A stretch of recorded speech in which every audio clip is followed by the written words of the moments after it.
Welcome all of our attendees tonight to the VCOS webinar series. Thank you for joining us for an exciting learning opportunity with Dr. Candace McDonald. But first, a couple of housekeeping items to go through, and then we'll get on to Dr. McDonald's presentation. Well, there we go. So we're broadcasting this over voice over IP. If you experience technical difficulties, email webinars@ifc.org or use the chat function, and we'll try to help you with that process. So in the upper right-hand corner of your screen, you'll find the chat and Q&A menus. We want to hear from you. We want you to submit your questions. Dr. McDonald will try to answer all your questions at the end of the presentation. So again, please do that and play around, but submit stuff in through the chat and the question and answers. She has provided you with handouts, lots of handouts. So I encourage you to go looking for those handouts as well. So what's the VCOS been doing? Well, about a year ago, we released the chaplain guide for local fire departments. We were told that, hey, we need help and we need chaplains. So it's part of that mental wellness issue. So the VCOS has issued that report. You can go to the vcos.org website. We're developing a brand for marketing of VCOS. We've had lots more webinars this year than we have in the past. As always, since day one, it is always about increasing membership. It is rather expensive. First, you got to join the IFC, and then you have to join the VCOS on top of that. So we know that not every volunteer staff department or combination department can afford that, but we encourage you to think about joining. You do not have to be a member to attend the webinars, and we encourage you to tell everybody about the webinars. Symposium in the Sun 2023, it's being planned, it's being prepared. You want to come to that. There's over about 550 of your brothers and sisters who are of like departments, who are struggling with some of the issues that Dr. McDonald will talk about today. We have increased our communications, like with the webinars. We're having ribbon reports. We just released, and I guess we're going to release next month, an amber ribbon report on service dogs and that kind of system. We're looking on a data ribbon report that will be released in November at Symposium in the Sun. Our newsletter is once a quarter. It's not enough, but it's the best we can do at this point. And then we are looking at developing an academy, call it the Critical Thinking Boot Camp for Chief Officers. And we're looking to do that in partnership with the National Volunteer Fire Council. Upcoming events, I don't need to read all those to you. We have lots of webinars coming up. Take a screenshot of this and save those dates or go to the webinar address and again, register for them. They are all free of charge. So before Dr. McDonald starts talking, let me just make a few comments. This is why you all showed up tonight. You didn't show up to listen to me. We hear constantly that there are fewer and fewer persons who want to volunteer on the fire department, and we know that is true. What we also know is that when we get them to join, we have to create an atmosphere that is conducive to retention. So I ask you the question, are you running the volunteers out of your department with antiquated rules, unclear expectations, inconsistent enforcement, and poor leadership? Dr. McDonald has a passion for this topic, a large passion. She has lots of information. I'm not going to go into her bio, but I'll tell you, I'm excited to say, wow, I know another PhD doctor, because I'm like the dumbest guy in the room. So it's always exciting for me to have brothers and sisters who get that PhD. So Dr. McDonald, the floor is yours. Thank you, Chief Buckman, and I'm excited to be here with the VCOS family. Very excited. I love the relationship that the NVFC and the VSOC have on addressing this issue. So as you mentioned, this is a topic that I am super excited to talk about and share.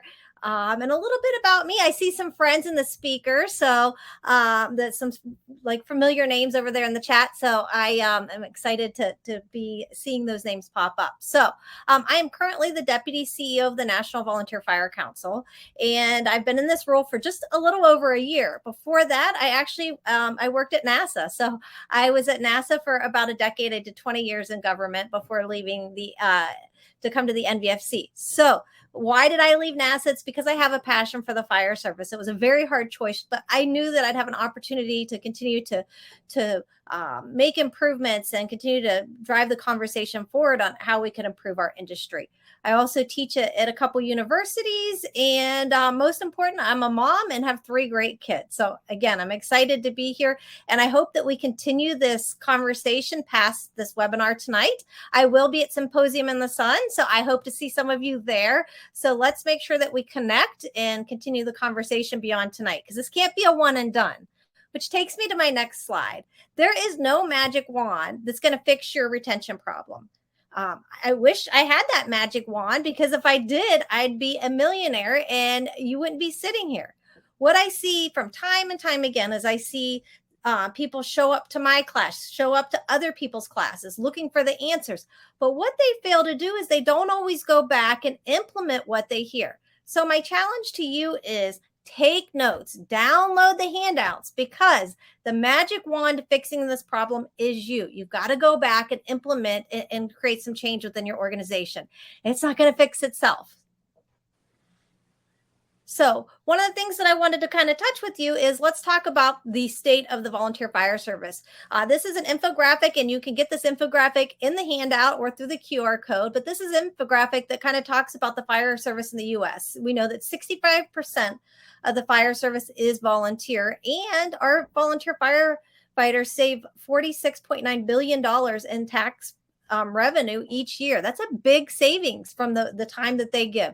This is a great resource to have as you're having that conversation, and as you're sharing to people about why it's so important that they stay involved within your department. We make a big impact. Sometimes we don't always feel like we make a big impact because some of the political and some of the negative stuff that happens, but we are making a huge impact in the communities that we're serving, not just by showing up for those emergency calls, but also financially.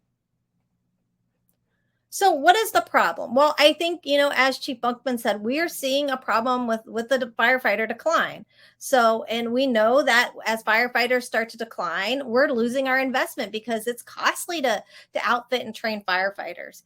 And we are all tired because as we lose firefighters, those that are left are picking up the pieces. And it's not just the volunteer fire service that's feeling this. Our brothers and sisters in the career fire service, they're feeling that because so many times we're there to support them, but we're not having some of the personnel to show up to support them as well. So we are all exhausted, and we know that in addition to losing that investment, the training that we made, there's a negative impact on the morale within the department when people do leave. So because of that, I decided to embark on for my doctoral dissertation to find out what can we do to fix this. And I looked at what strategies have fire service leaders used to retain volunteer firefighters. I wanted to look at the fire chiefs that were doing things right.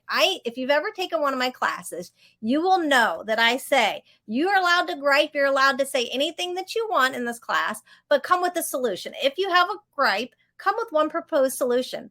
And even the people that I've led, I say that to them. You can come with a complaint to me, but also come with a solution. So I wanted to find those fire service leaders that actually had the data to say, hey, look, what we're doing is working. We are seeing high retention rates. And I wanted to find out by talking to them and interviewing not just the fire chief, but interviewing the firefighters. Why are you staying? Why is this working? Well, through that, some themes popped up, and we're going to talk about those themes as we go through the evening. So here's your little science piece, and I promise you I won't bore you with any more science stuff. I'm a big science geek, but this whole philosophy is based on Freeman's stakeholder theory. And what that theory says is basically take care of your people. And I think for many fire departments, they were like, you owe us because we let you be a firefighter. And what we know now is that we've got to take care of our members. We've got to meet their needs so that they can continue to volunteer within that organization. So everything that you hear tonight is going to be based on how can we take care of the people that are showing up and volunteering? How can we take care of the new recruits that are coming on? How can we take care of the new recruits that are interested in joining? How can we take care of the people that have been there? So everything that you see is going to be based on this theory. All right. So before we get into solutions, we need to talk about barriers for a minute. And why are barriers important? Well, I kind of look at it this way. It's no different if you take your car to a mechanic shop. You can say, hey, there's something wrong with my car. Can you fix it? But if you don't give them any information, they're going to spend a lot of money and labor looking to find out what the problem is. But if you go to the mechanic and you say, there's something wrong with my car and I'm hearing a noise in the right front end, that gives them a spot to go. So when I did this study, I was like, what are the barriers that are keeping people from staying in the fire department? And these were the barriers that popped up: sleep deprivation, gender specific barriers, mental health, work-life balance, generational factors, and organizational climate. And we don't have a lot of time tonight, my friends, so we're not going to dive into each of these too deep, because I want to make sure that we go into what you came here for, is the strategies. So the strategies that you're seeing on the screen, these are what popped up through the research. All of the things that we knew that were working to retain firefighters. And so from the departments that I studied and from the other research that I did, it all correlated, said, yes, this stuff works. This is what we need to be doing. Now, we're not going to get to cover all the strategies because we have a short period of time here tonight. We're only together for an hour, but that'll just save some nuggets for another conversation later. So we'll be covering everything that is in the yellow tonight. And we're going to be kind of doing that Reader's Digest version of covering those things. All right, so let's talk about work-life volunteer balance. We knew that that was a barrier, that was a struggle. And we know that 70% of volunteer firefighters said that they were unable to balance their volunteer life and their family commitments. That's a big deal, because then what happens? They're emotionally exhausted.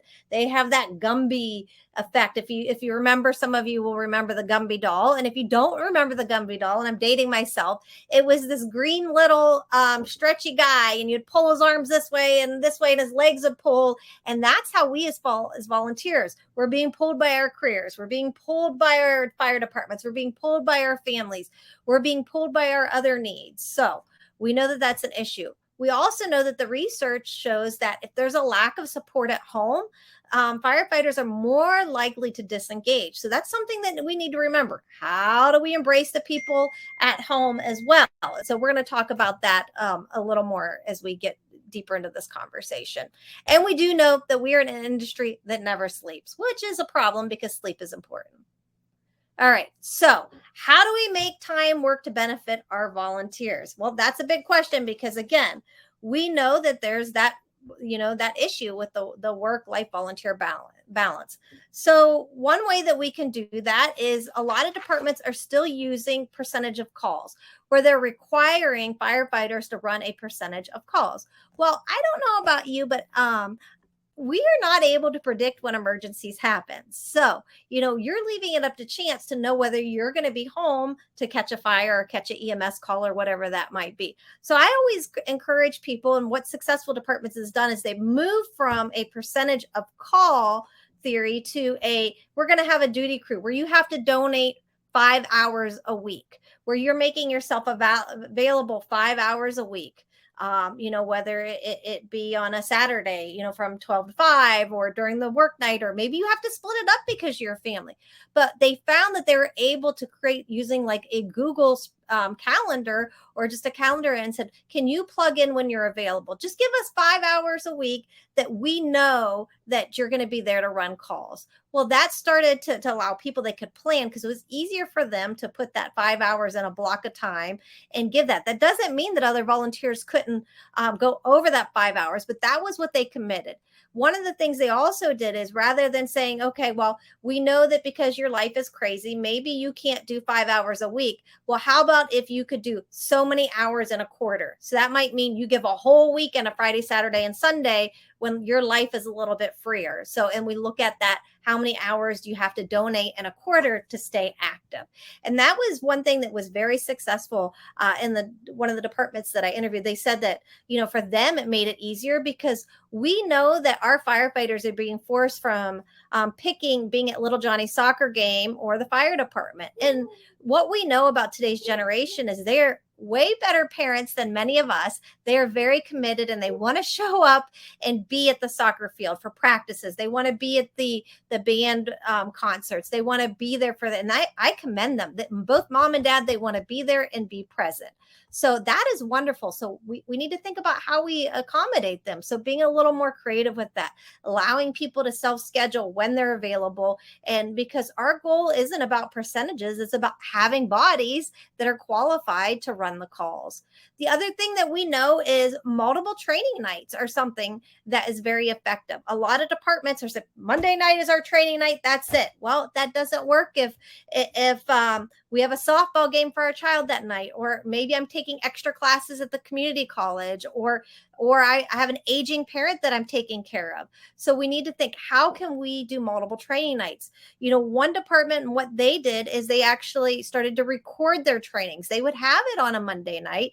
They would record that training, and then they would have a training plan to go along with that recording, where others could come in, watch that video, and then get with an officer and then demonstrate the skills. Because what is our goal? It's not about everybody having to show up on Monday night. Our goal is to make sure that everybody is qualified and trained properly. So by recording it, allow people to watch it, and then being able to sign off that, oh, yes, they can perform this skill. They demonstrated it. That's a win for us. One of the things that I put in the handouts, that if you go to the handouts, you will find, and this I snagged from Harvard. It's titled Workshop Training Record. And it's something that you can download and tweak it to make work for your department. So as you're recording those training nights, you can kind of come up with that record. And that's something that people can sign off. So you can kind of modify that document. The other thing that we know is, especially through COVID times, is virtual participation. Are your meeting nights, maybe your meeting nights, and you require your firefighters to show up at your meeting nights. Maybe they can't because they're taking care of an aging parent, or they have a baby, or daycare is an issue. Could you allow that to be a Zoom meeting where you do a hybrid event where they could watch from home, so they could still be at home to take care of their needs, or maybe they're traveling from work? Or could you record that meeting and then have that available on the fire department computer, where they could come in and watch it that way and sign off that they participated in the meeting? Again, it's about quality engagement, not that quantity. So I encourage you to make time work for your volunteers. So the next thing that popped up was addressing gender-specific barriers. And one of the things, before I get into this, I have to share, this is a picture of me when I was about 3 years old. And I always like to say that was my first EMS standby at the racetrack. And what I didn't know is that 30 years from the time that picture was taken, that I'd be performing CPR on somebody at that very spot. So it's kind of crazy to think full circle how things have kind of progressed. So, all right, so let's talk about gender issues. And many of you might be saying, why are we still talking about this? We have a lot of women in leadership position. Well, we are talking about this because still less than 10% of volunteers are women. So we know we need to keep recruiting more women, because of what? Women naturally, and the research shows that women volunteer in their communities 3 times more than men. So they have a heart of service. And I'm not talking about the fire service. I'm talking about every industry, that they volunteer 3 times more than men. They have a heart to volunteer. So, and we know for retention that we're seeing increased risk for mental health in women. The injury rate for women is about 33% higher than males. And people will ask me, oh, see, that's because they're not cut out for doing the job. But what I always tell people, that's not it. It's because we as women, we are like, oh, we have to prove ourselves. We have to prove ourselves.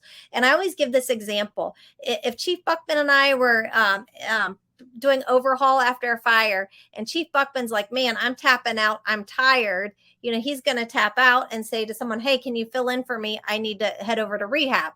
Nobody would say anything. But for a woman to do that, she doesn't want to do that because she's afraid she'll be viewed as weak. So we got to work on that a little bit more.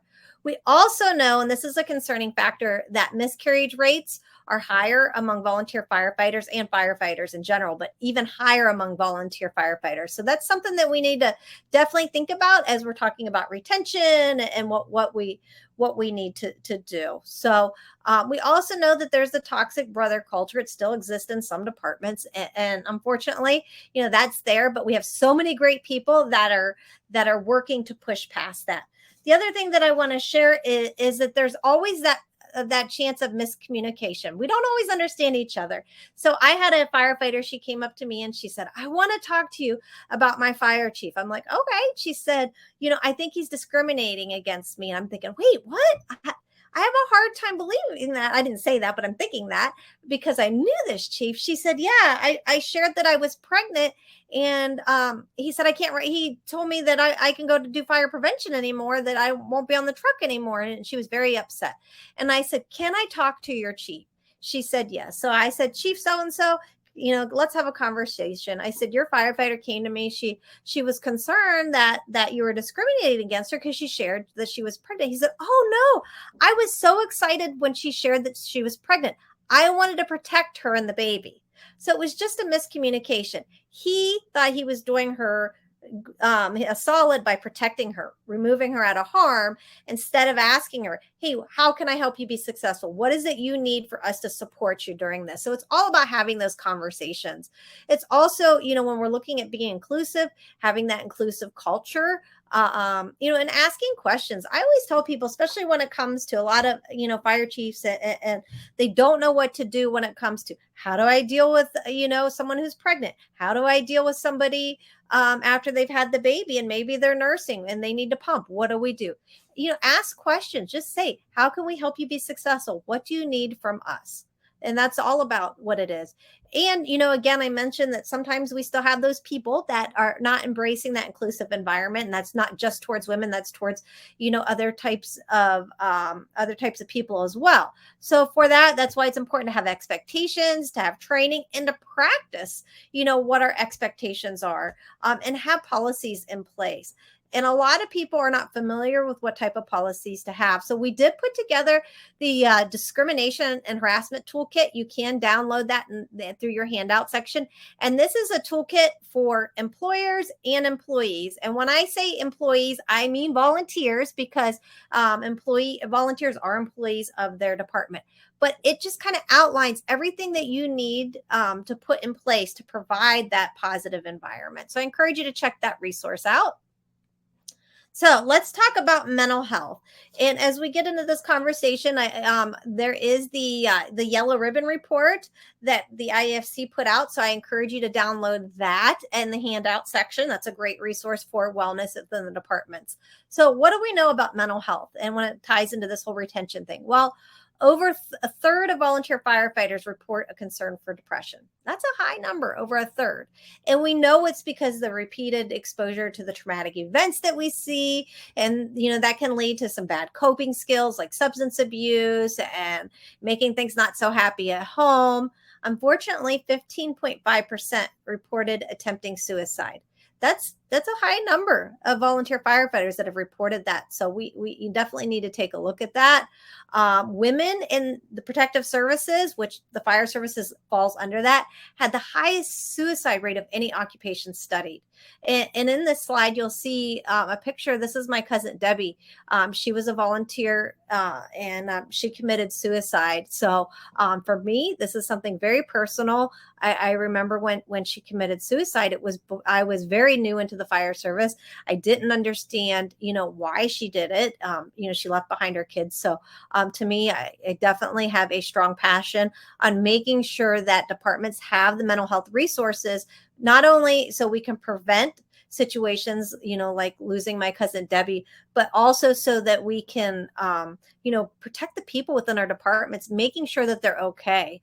So we know that we don't always talk about mental health, for a long time there was a stigma around it. So we got to do better. So how can we create a supportive environment so that we can retain our firefighters by getting them linked with mental health services? One, we start to establish relationships with the mental health providers within our community. Have them come in and have conversations with our firefighters. We start to hang posters up, and I do have a poster here that I wanted to show you from the NVFC that we sent out to every volunteer fire department in the country that says, we have your back because you never fail to have ours. That has information about mental health. And we do monthly reminders at our meetings. I encourage you, as you are having your meetings, remind people, hey, if you're struggling, here's some resources. Leave those resources around the fire department. And have presentations, have somebody come in and do a presentation and include their family members. Say, hey, spouses and other significant people in your life are willing, are invited to come and hear this. Because what do we know? The people at home are going to start to see those individuals struggling before we see them at the firehouse. Peer monitoring is something that's important as well. If we know somebody is struggling, connecting them with somebody that can just say, let me text this person. Hey, is everything okay? Hey, can we get a cup of coffee and talk? What do you need from us? So the other things that we know about debriefings, one of the things that we started to do at my department, which I think is worked well, is rather than just doing the incident debriefing after a bad incident, we're doing them routinely. Because what we found is that, by being able to have those quarterly just kind of open, it allows people to talk about maybe some of those old wounds that have kind of snuck up, because we know that, a lot of that stuff doesn't show up right away. So as we're going through our typical, debriefing, that might not show up. It might not show up for months, years, later. So we started doing that. We found that very successful. And it also created an environment now where people are able to vulnerably share, hey, this is what I'm struggling with. And we can start to look out for each other, because it's all about that culture. So touching on, this is one of the resources that the NVFC has. We have the NVFC First Responder Helpline. This helpline is not just for firefighters, but it's also for their family members. It's like a little mini EAP program that you can call 24/7 to get confidential assistance, whether you're in crisis, or we want people to call before they get to that point. Maybe they have some stress management. Maybe they're taking care of an aging parent, and maybe they have a teenage child that's driving them crazy. Whatever it is, they can reach out to this hotline. It's all free, and it provides them with a little mini EAP services and gets them connected. We are pushing this. We want our volunteers to be aware of this and to know. And we're not going to turn anybody away. A lot of people will say, well, what if somebody calls and they're not a member? We are grateful because we have a lot of people that have made donations. So if somebody does call, we're going to take that call. We're going to take care of that family so that we can get those folks taken care of. So I encourage you to download those resources. That QR code will take you to information on that.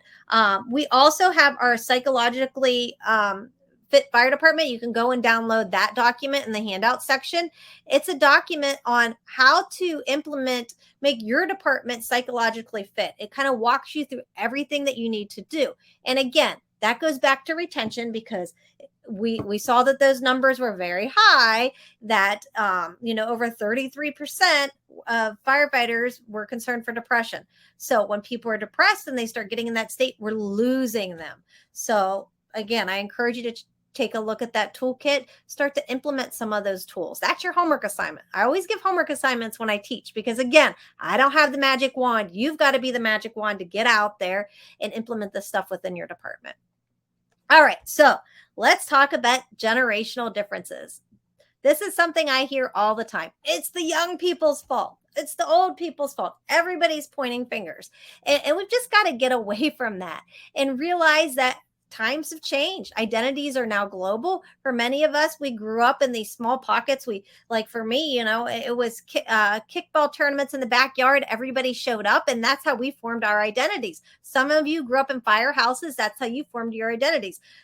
Church youth group was another way I formed my identities. Now, with the younger generation, their identities are global. My daughter had met some online friends through a special group, and my daughter's getting married in October. She's 24, and two of the people that she met online in middle school are in her wedding. They became, two of her very best friends, which is so crazy. And yeah, as a parent, I was freaking out. You can't talk to people online, but guess what? That's part of the culture now. It's part of the norm. We've got to evolve, and information has changed. So often I see, fire instructors and fire chiefs. I went in to do a study on a department, and the EMS chief says to me, "See, guys not paying attention." And here what had happened is they introduced a new piece of equipment, and they were putting people on the spot to demonstrate it. And I saw this kid pull out his phone, and he's looking, he's like, ch-ch-ch-ch. And I knew exactly what he's doing. I said, "Chief," he was Googling how to use that equipment. He was trying to learn more so that when he went up to demonstrate it in his turn, he felt confident. And we know that so many people as they're learning, they're Googling, they're finding information, they're fact checking and make sure you're not full of BS. So think about that. How can we make technology work for us? So that's, something that I challenge you with as we go through this. All right. So one of the things that I always tell people that as we're getting new people on, we've got to stop saying they don't care. I hear so often these young people, they don't care. They don't want to volunteer. They don't care about their communities. Or when they do join, they'll say they don't care about what we're teaching. They don't care about the fire department. And really, it isn't that they don't care about what you're teaching or the fire department. It might be that they don't understand the expectations, or there's some barriers in their life that are just getting in the way. So we need to think about that. Not everybody was raised the same. So it's important for us to communicate expectations, because again, we are not all raised the same. So I'm going to share something with you. So with my crazy grandma, love her to death, my grandma Betty, she and her sister dated two mob bosses, the Naples brothers. So, so you could only imagine what it was like when I was growing up. So she dated these two individuals, and my grandma tended to respond with violence. When my grandpa acted up, she stabbed him with a pencil, punctured his lung. I kid you not. And when the police came, she was very upset that they confiscated her pencils. So when I would come home from school and I would say, "Grandma, so-and-so was picking on me," you could only imagine what her response would be. So those were the expectations that I grew up with. Somebody had to teach me that was not the right way. So we have to do that with all of our new recruits, all the people coming in. Not everybody was raised the same. So I share that story to remind you that, because so often I hear people saying, this should be common sense. People should just behave this certain way, but we don't all have the same backgrounds and upbringings. The other thing that we don't do a good job in the fire service or in general is providing feedback. So often we gossip about people. We're like, "Oh, hey, did you hear?" Or we run over and have a side conversation, and we gossip about the people in our department rather than sharing honest and uncomfortable feedback. And a big part of that is that we grew up with this philosophy that is, if you have nothing nice to say, you don't say it at all. Well, back in the early 90s, I started my very first job in the social work world, and my boss, and he ended up being a great mentor, Tom West. He says to me on my very first week, he says to me, "I have an assignment for you." And I said, "Okay, what is that?" He says, "You're going to tell Ed." Ed was one of our clients. So at the mental health agency that I worked at, we would hire clients to do peer support and do different jobs. Ed was our IT guy. He says, "You're going to tell Ed that he stinks." I'm like, "What?" He says, "Ed stinks, and you need to tell Ed that he stinks." So I was just horrified that I had to have this, uncomfortable conversation with Ed. So I did what anybody would do. I procrastinated. I took Ed out to lunch. And so finally I got the courage to say, "Ed, I need to talk to you about something." I said, "It's been brought to our attention. Some of the people are complaining that there's a certain odor coming from your clothes." And Ed says, "I know." And I said, "Well, what do you mean you know?" Ed says, "Well, I can't afford to go to the laundromat if I'm paying to take the bus to come to work. I had to make a choice." So why a lot of us would be judging somebody like Ed for stinking and gossiping, by having that conversation, I was able to find that out. We were able to get Ed bus tickets so that he could then use that money for the laundromat. So I just want to point that out. Having the uncomfortable conversation with your people, you might learn something that, maybe there's a reason they're not showing up. Maybe it's because they're taking care of an aging parent. We can link them to a service, or there's something going on. So think about that, and remember, Ed, as you're getting frustrated with people, just have a conversation. Hey, we've noticed this. What's going on? How can we help? The other thing that I'm really big on pushing, and this goes back to the expectation piece, and you will find this in the handouts, is the Firefighter Code of Ethics. Again, I always tell people to take the Firefighter Code of Ethics, have every new recruit and every firefighter review it every year annually, and have everybody sign it. Just don't throw it at them and say, here, sign this. Go through each point. The Firefighter Code of Ethics sets those expectations. And what it does is that when people make mistakes, and your people are going to make mistakes, they're human. We all make mistakes. But when they make a mistake, you can take the Code of Ethics to them and say, hey, remember when we went over this? Or maybe you have your handbook from the department. Hey, remember when we went over this? That type of behavior, it's just not acceptable. Can we not do this? Just having that conversation with them. The other thing the Firefighter Code of Ethics does for you is it's a CYA. So let's say your firefighter does something really bad, like, I don't know, gets drunk and steals the fire truck and crashes it. And I'm exaggerating there, but now you have the news knocking on your door. So you can take that Firefighter Code of Ethics, and what you can say is, while I can't comment on any internal investigations with personnel, what I can tell you is that type of behavior is not something we can condone. And that's why every firefighter within our organization signs the Firefighter Code of Ethics and is expected to abide by it. Here's a copy. So that buys you a little more time. And then you can let that media person know. As soon as I'm allowed to provide more information, you'll be the first person to know. Because of course you want to be the one to tell your story. So again, the point of all of that is feedback is important for retention. All right, so moving on, let's talk about organizational climate. Well, we know that with organizational climate, there's about a 3 to 6 month window that you have to grab people and keep their attention. They're out the door. Well, that becomes kind of a struggle when it comes to the volunteer fire service, because we know we onboard people, and then it takes a while before we can get them into a fire class or EMT class. So we have to think about that. What can we do during that 3 to 6 month window to make them feel like family and part of the team?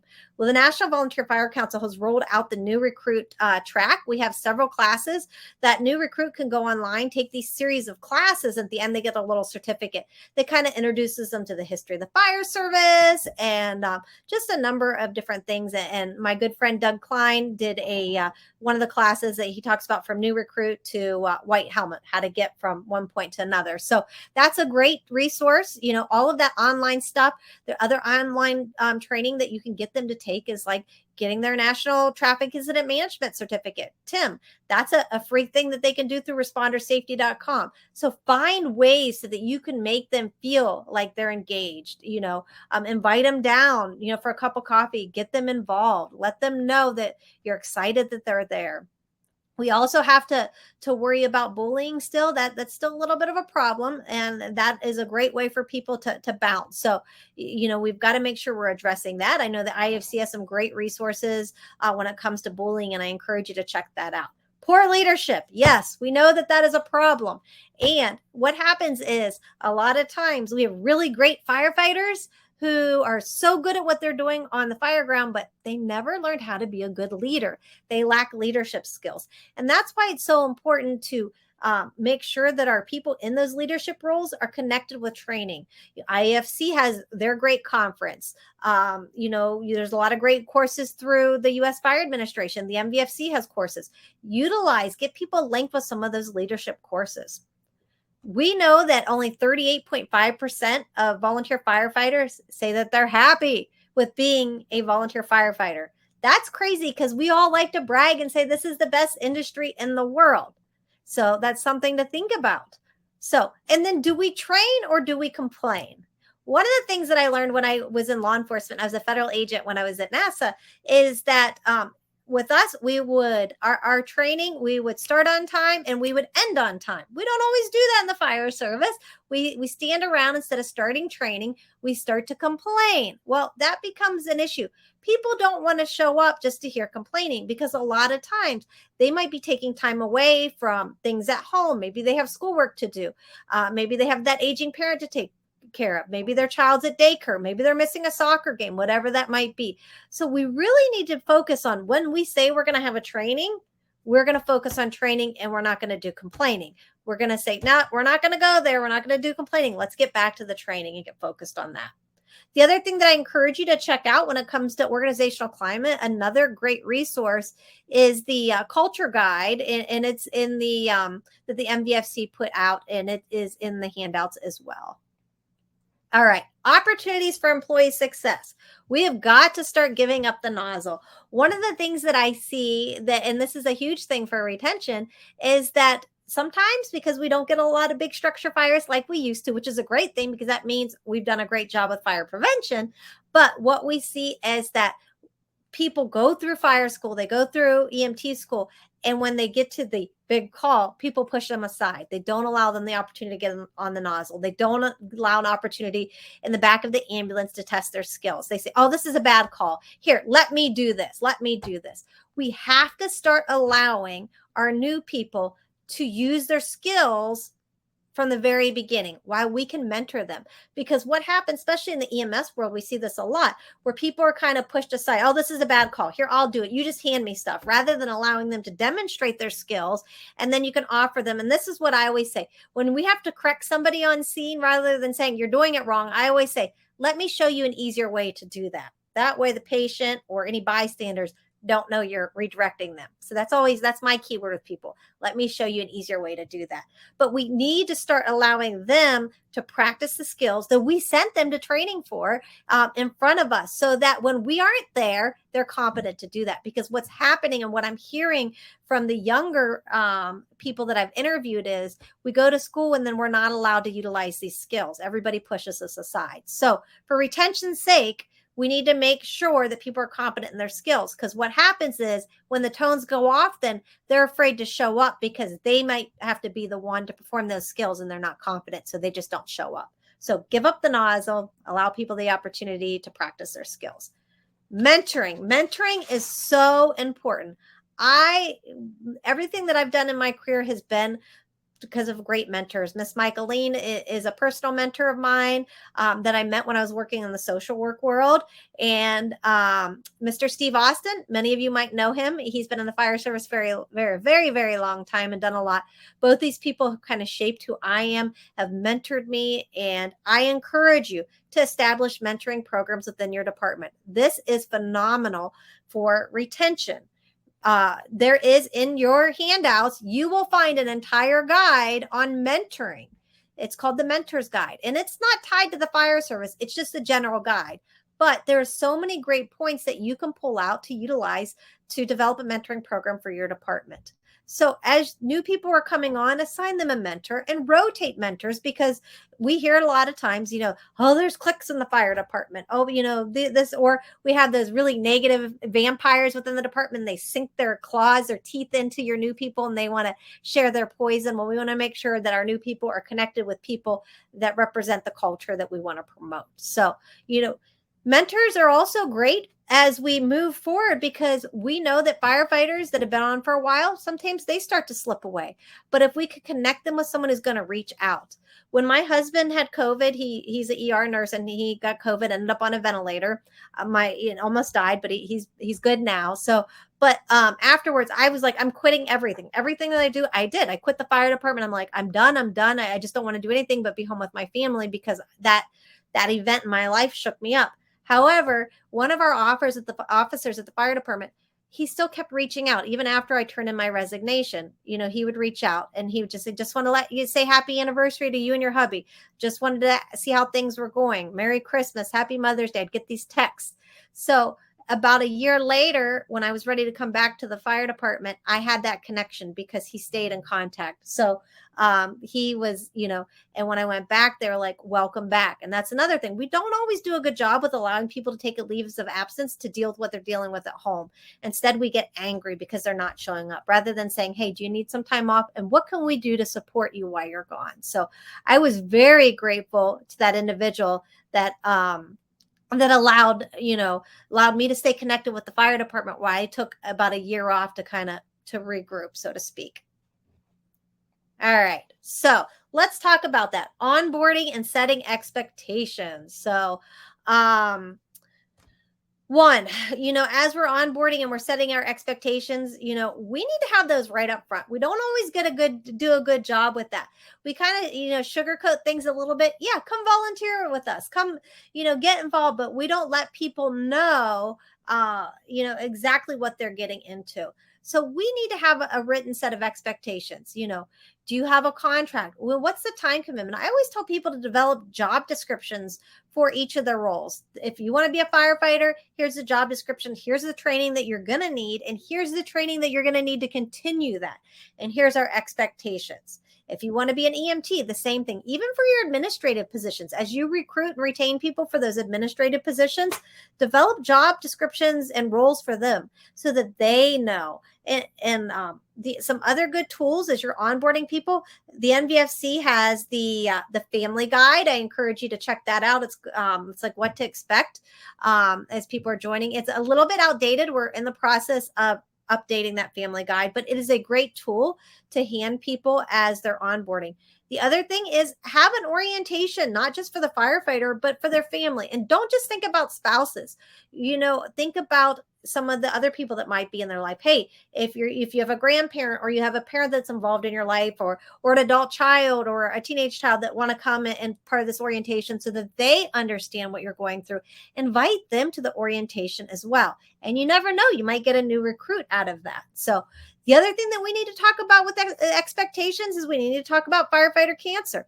And if you check out the Lavender Ribbon Report, and it's in the handouts, you're going to find some additional great information tied to that and best practices. Because again, what's an expectation? We need to make sure people are not putting their dirty gear out in the open in their car as they're transporting it and they're following best protocols. So yes, setting those expectations is important. What are your rules? What are the time stuff?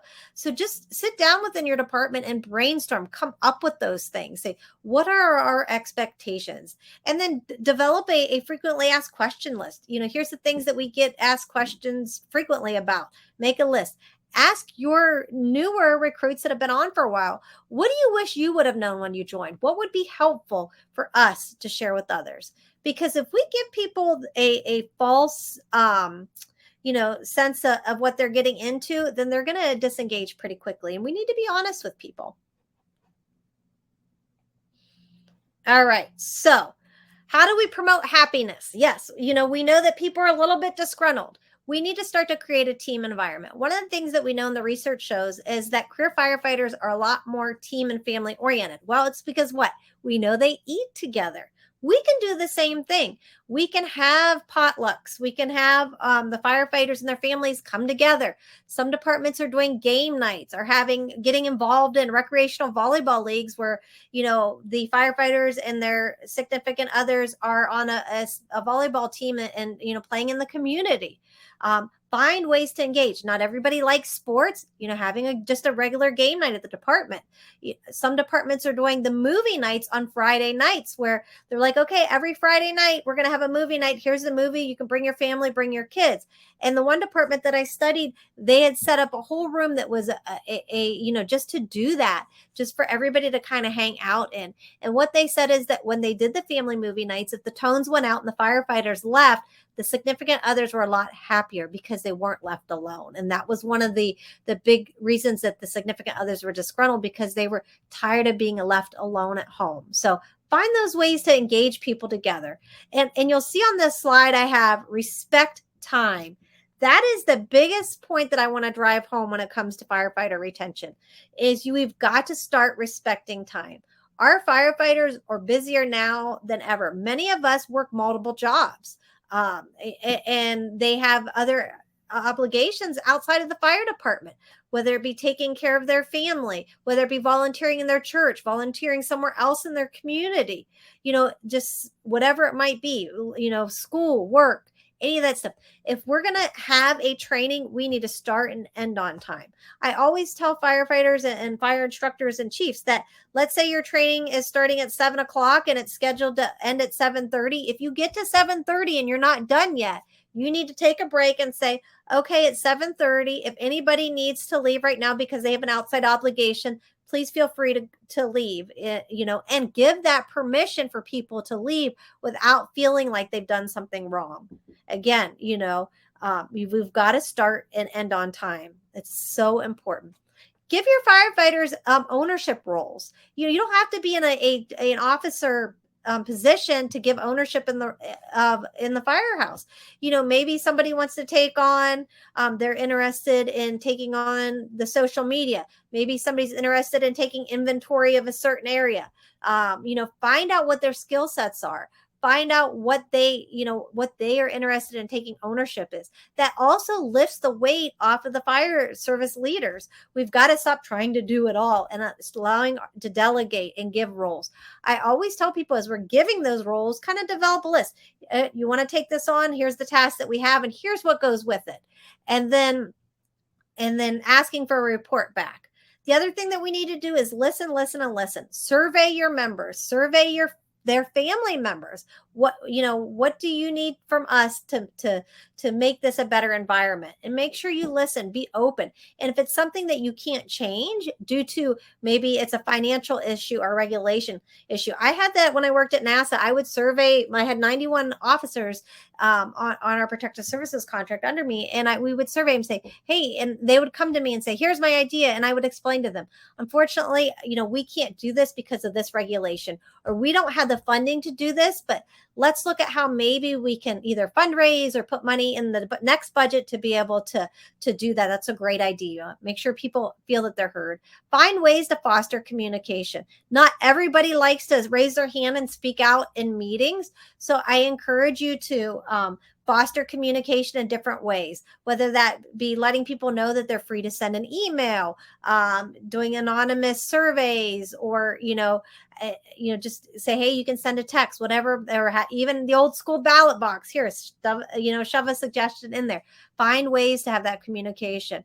And most importantly, if you're in a leadership position, and you've got to get out and start talking to your people. I know it's so easy to sit in the office, to work on fire reports, to work on budget stuff, to work on all this, but get out there, sit at the table. Hey, how are things going? Hey, how was your daughter's soccer game? Hey, how was, I heard you saying you were studying for a big test last week. How did that go? How are things going with your new job? And, one of the things that I started doing with my officers at work, because, when you got 91 of them, that's a lot. I started making little cheat cards for them. And so I would put in my phone, I would put, Phil just got a chicken farm. And so I would say, Phil, how's your chickens doing? Are they getting any eggs?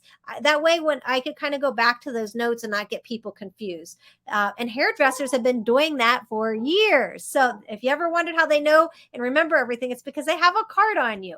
So, and that's not cheating. It starts until you can start to really get to remember everything specific about your people. It just make those little cheat notes. All right. So this is the biggest thing that I always tell people. The biggest thing for retention is just asking your people, how can we help you be successful? That's it. That is the biggest question that you can ask people as they're struggling. When I was going through my EMT class, I struggled with it. I was working a full-time job. I was a single mom, and I was living in poverty in the time. And I was really struggling with my EMT class. And the instructor said, you really need to be here for these study classes. And I said to him, I can't afford a babysitter at night when you guys meet on the extra days. It's taking everything that I have. And I apologize about my dogs. I said, it's taking everything that I have, to be able to come to this class. And so what he did is he met me on my lunch break and studied with me then, so that I could be successful. So we might need to ask people, instead of making the assumption, he could have made the assumption that I didn't care about passing the class.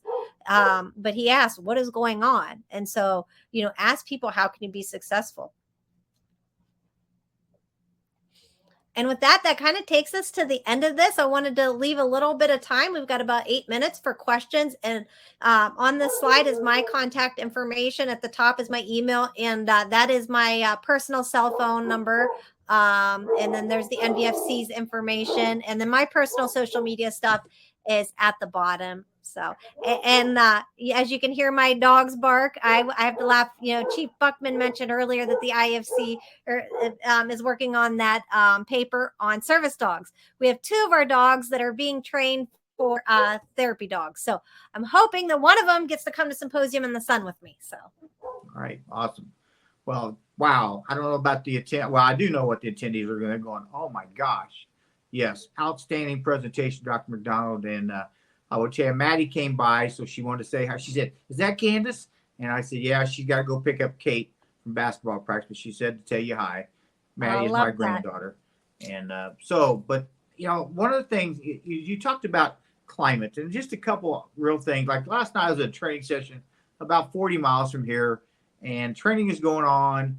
And one of the volunteers had brought a baby to the training session, and the baby would not shut up crying.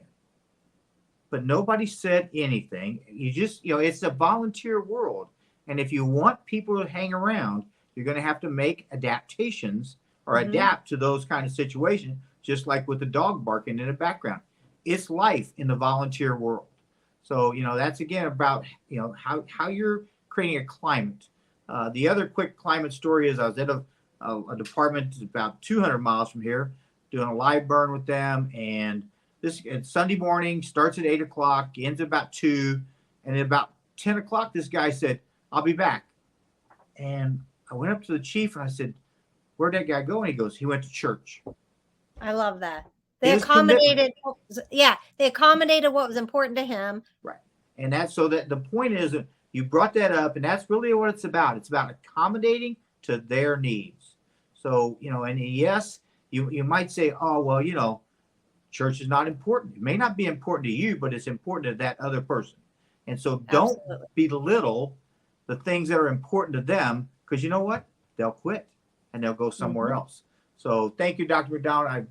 I'm not seeing any questions. Let me just go check again here. Most of the questions was about this being recorded.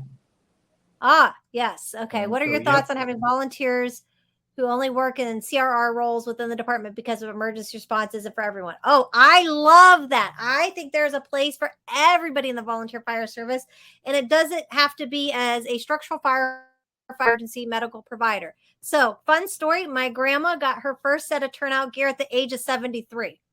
She wanted to be a firefighter forever, but she was told women weren't allowed in the firefighter. But she actually joined and provided at 73. She got her first set of fire gear to provide rehab. She ran our rehab. So I think that there is a role for everybody, including CRR. I think that's CRR is so important. So yes, there is a role for everybody. And that's where it goes back to earlier. I talked about doing those job descriptions. And when I do the brainstorming sessions with fire departments, I tell them, one of the things that I tell them is sit down and brainstorm every single job that you have within the department. You need a fundraiser. You need I always say, even have a fund coordinator to plan all those social fun things. List everything that you have and make a job description for all of those things. That way that you can, that they have it. And the more that we use non-emergency personnel to fill some of those, it frees up our time. And the NVFC really pushed and has the Fire Corps program, which that's, instead of using the term auxiliary, we always tell people to use the term Fire Corps, because it's more of an inclusive term, and create a Fire Corps department within your department, within your organization. Yeah. So great question. The other question is about obtaining electronic media. We don't do that. It is available online. You can use the online to download it. So you could put it on a thumb drive or put it on an iPad or some kind of digital device, and then show it using a projector in your training room. So that's, we just don't do that. You can do it yourself though. And Dale, Yeah. And Dale, thanks for that question. And if you any of the handouts that you need in the future that maybe you didn't get to download, just reach out to myself or Chief Bunkman, and we'll make sure that you get those handouts. So because I expect everybody to download these handouts to take them back because that's your homework. Yeah. Well, that's a good way to close. And it's like, well, the question I would ask you, because I ask a lot of questions. Are you talking about the topics that Dr. McDonald identified tonight? They will not go away because you ignore them. If we're going to improve retention, mental health issues, gender issues, reduce discrimination and harassment, we need to be talking about it. Don't hide it and think it's going to go away. Many of these challenges are not in your written job description. It's not something you've been trained on. But if you're a leader, or if you're a person, and you see some of these things going on, you have a duty and responsibility to speak up and do something about it. Dr. McDonald has given you lots of homework. The ball is in your court. God bless each and every one of you. Good night. We thank you all for coming. Dr. McDonald, any closing comment? Just keep moving forward. Keep making a difference. Remember, you're the magic wand to make change. All right. Have a good evening. Bye-bye. Bye.